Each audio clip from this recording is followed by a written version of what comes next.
بسم ربی احمدی دوستو، مرزا غلام احمد صاحب قادیانی کا ایک دعویٰ ہے امام مہدی کا، اور بقول جماعت احمدیہ کے امام مہدی کو ماننا ضروری ہے، اور جماعت احمدیہ اکثر جب احمدیوں کے اعتقادات اور احمدیوں پر پاکستان میں کچھ ایسے واقعات ہونے کا ذکر کرتی ہے تو اس میں اپنے آپ کو اس طرح سے مظلوم ثابت کرتی ہے کہ احمدی حضرات کا قصور یہ ہے کہ انہوں نے رسول اللہ اور اللہ کے اس حکم کو مان کر کہ اس کا مہدی، جب امام مہدی تمہارے پاس آئے تم اس کا زمانہ پاؤ تو تم اس کو قبول کرنا، اس جرم کی پاداش میں احمدیوں کے ساتھ ظلم ہوتا ہے، اور احمدی جو ہیں وہ ایک اللہ اور اس کے رسول کا حکم ماننے کے مرتکب ہو رہے ہیں، جس کی ان کو سزا یہ ملتی ہے۔ سب سے پہلی بات کہ امام مہدی کا تصور غیر قرآنی ہے۔ In Quran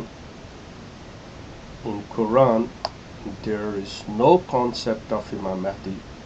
Absolutely, this is a non-Quranic and non-Islamic concept that there is an Imam Mahdi who will come, who will appear, and the Muslims have to accept him. No, there is no such thing in Quran.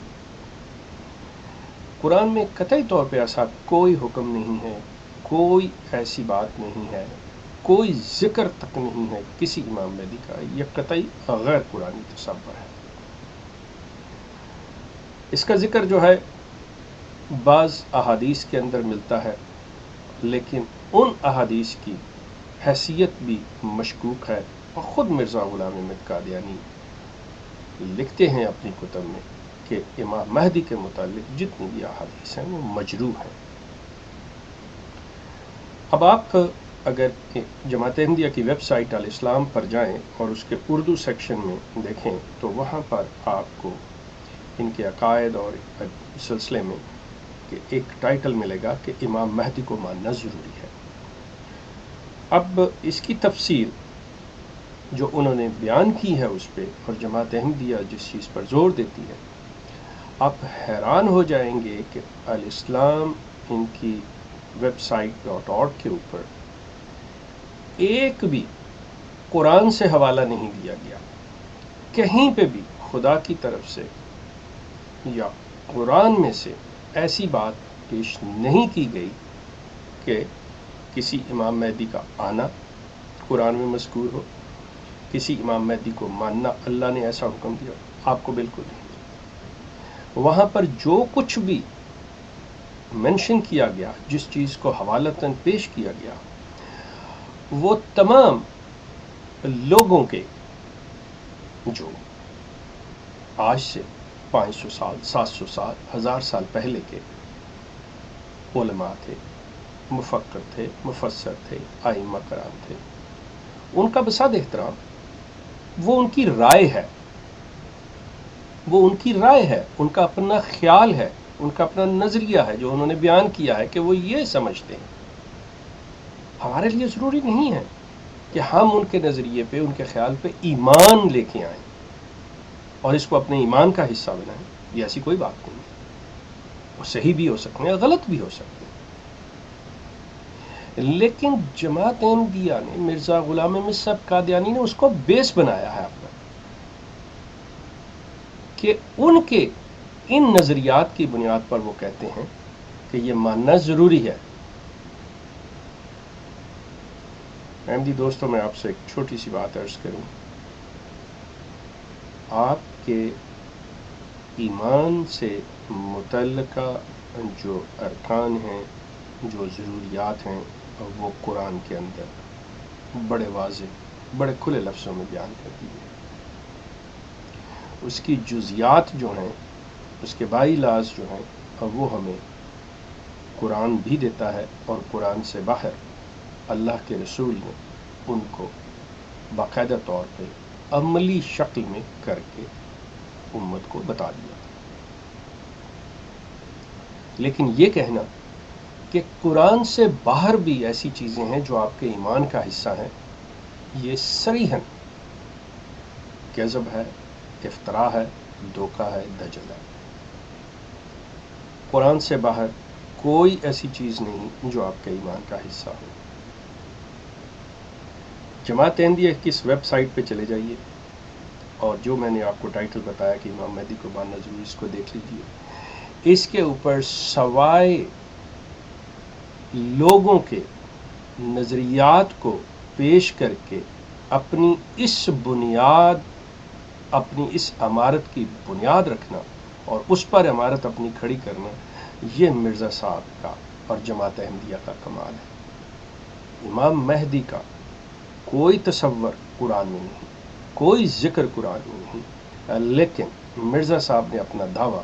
کہ مجھے اللہ نے امام مہدی بنایا، میں امام مہدی ہو کر آیا، یہ قطعی غلط۔ رسول اللہ کی طرف منسوب کردہ روایات پائی جاتی ہیں، لیکن جیسا میں نے کہا کہ ان کی حیثیت مشکوک ہے، اور اگر وہ صحیح مان بھی لی جائیں 2 منٹ کے لیے، تو کہیں پہ بھی یہ نہیں ہے کہ وہ آپ کے ایمان کا حصہ ہے۔ اور پھر انہی روایات میں سے کہ جو امام مہدی نے کرنا ہے، اگر مان لیا جائے کہ جو وہ امام مہدی کرے گا، کیا اس کو آپ نظر انداز کریں گے؟ پھر وہ بھی تو پوری ہونی چاہیے، جو کہ اس مدعی مہدیت یعنی مرزا غلام احمد قادیانی، ان میں کوئی چیز نظر نہیں آتی۔ لیکن بات پھر وہی ہے کہ جو چیز ایمان کا حصہ نہیں اور قرآن میں مذکور نہیں، قرآن میں اور بہت سی چیزیں جو ہم لوگ کرتے ہیں، مثال جیسے میں نے کہا کہ جزیات ہیں بعض چیزوں کی جو قرآن میں ہیں اور بعض نہیں ہیں، تو وہ اللہ کے رسول نے کر کے بتا دی۔ اب ان جزیات کے اندر یہ ذہن میں رکھیے گا کہ جزیات کے اندر bylaws can be changed but fundamental laws can not be changed. جو آپ کے اٹل قوانین ہیں وہ کبھی تبدیل نہیں ہوتے، لیکن اس کی جو جزیات امت پر چھوڑ دی گئیں، اللہ کے رسول پر چھوڑ دی گئیں، اور اس کے بعد اس کے آنے امت کے جو امراء تھے جن کے لیے چھوڑ دی گئیں، ان میں وقت کے ساتھ تبدیلی کی جا سکتی ہے، اسی فریم ورک، اسی قرآنی دائرے کے اندر رہتے ہوئے۔ لیکن اس طرح سے ایک نئے مذہب کی بنیاد ڈالنا، ایک نئے شخص کو اس طرح سے پیش کرنا کہ وہ نبوت کا دعویٰ کرے، وہ اور بہت سے دعوے کرے، یہ دین کے اندر تفرقہ، یہ دین کو گروہوں میں بانٹنا، یہ دین میں فساد ڈالنے کے مترادف ہے۔ یہ بات آپ سٹڈی کیجئے، دیکھیے کہ امام مہدی کے بارے میں جماعت احمدیہ کی ویب سائٹ الاسلام.org پر کیا لکھا ہوا، اور کیوں وہاں پہ اگر یہ اللہ کی طرف سے، جیسا کہ کہتے ہیں کہ مرزا صاحب جو ہے معمور من اللہ ہیں، اور ان کا دعویٰ جو ہے امام مہدیت کا اللہ اور رسول کے حکم کے مطابق ہے، تو وہاں پہ ایک قرآن کا حوالہ کیوں نہیں؟ کیوں تمام لوگوں کے وہ حوالے جن کی حیثیت کو خود مرزا صاحب چیلنج کر چکے ہوئے ہیں کہ مہدی کی جتنی بھی حدیثیں ہیں وہ مجروح ہیں، اور کیا جن کتابوں کے حوالے اور جن مفکرین و مفسرین ائمہ کرام کے حوالے جماعت احمدیہ دے رہی ہے، کیا ان کی باقی دیگر باتوں کو بھی یہ مانتے ہیں یا صرف اپنے مطلب کی اس بات کو لے رہے ہیں؟ کریڈیبلٹی جو ہے کسی کی وہ اسی طرح سے ہوگی کہ اگر اس کی تمام باتیں صحیح ہیں۔ قرآن کی کریڈیبلٹی چیلنج آپ کر کے دیکھ لیجیے،